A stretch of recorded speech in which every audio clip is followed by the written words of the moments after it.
দিন হজরত মোহাম্মদ সাল্লাল্লাহু আলাইহি ওয়াসাল্লাম ফাতেমা রাদিয়াল্লাহু তাআলা আনহাকে ডেকে বললেন, হে ফাতেমা, এই মদিনায় এমন একজন কাঠুরের স্ত্রী থাকে, সে এমন একটি আমল করে যে আমলের জন্য সে তোমার পূর্বে জান্নাতে প্রবেশ করবে। হুজুরে পাক সাল্লাল্লাহু আলাইহি ওয়াসাল্লামের কথা শুনে হজরত ফাতেমা রাদিয়াল্লাহু তাআলা আনহা বললেন, আব্বাজান, এটা কিভাবে সম্ভব?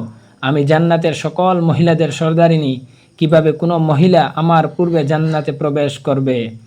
জান্নাতে পূর্বে প্রবেশ করার আকাঙ্ক্ষা সকলেরই রয়েছে। আব্বাজান, দয়া করে আপনি আমাকে সেই কাঠুরের স্ত্রীর ঠিকানা বলুন, আমি যাতে দেখে আসতে পারি সে কি এমন আমল করে যে আমলের কারণে সে আমার পূর্বে জান্নাতে প্রবেশ করবে। হযরত ফাতেমা রাদিয়াল্লাহু তাআলা আনহা তিনি সেই নারীর আমল দেখার জন্য তার বাড়িতে যান। প্রথম দিন ফাতেমা রাদিয়াল্লাহু তাআলা আনহা গিয়ে দরজা নক করলে ভিতর থেকে নারীটির পরিচয় জানতে চান। ফাতেমা রাদিয়াল্লাহু তাআলা আনহা নিজের পরিচয় দিলে নারীটি অত্যন্ত আনন্দিত হন, কিন্তু জানান যে স্বামীর অনুমতি ছাড়া তিনি কোনো পরপুরুষ বা বাইরের কাউকে ঘরে প্রবেশ করতে দিতে পারেন না। তাই তিনি ফাতেমা রাদিয়াল্লাহু তাআলা আনহাকে পরের দিন স্বামীর অনুমতি নিয়ে আসার অনুরোধ করেন। দ্বিতীয় দিন ফাতেমা রাদিয়াল্লাহু তাআলা আনহা তার ছোট সন্তান ইমাম হাসানকে সাথে নিয়ে যান।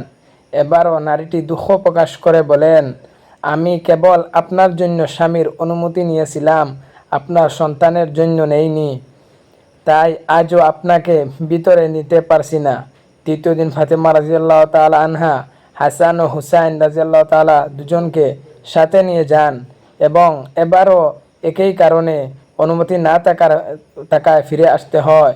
চতুর্থ দিন অবশেষে সবার অনুমতি নিয়ে ফাতেমা রাদিয়াল্লাহু তাআলা আনহা ঘরে প্রবেশ করেন। তিনি দেখতে পান নারীটি তার স্বামীর সেবার জন্য অত্যন্ত নিষ্ঠার সাথে অপেক্ষা করছেন।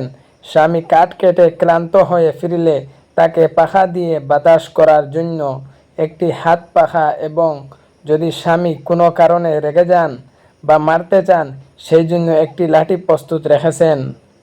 নারীটি স্বামীর প্রতি এই চরম অনুগত্য, ধৈর্য এবং ঘরের ভেতরের আমল দেখে রাসূলুল্লাহ সাল্লাল্লাহু আলাইহি ওয়াসাল্লাম ফাতেমা রাদিয়াল্লাহু তাআলা আনহা এর আগে জান্নাতে যাওয়ার সুসংবাদ দিয়েছিলেন।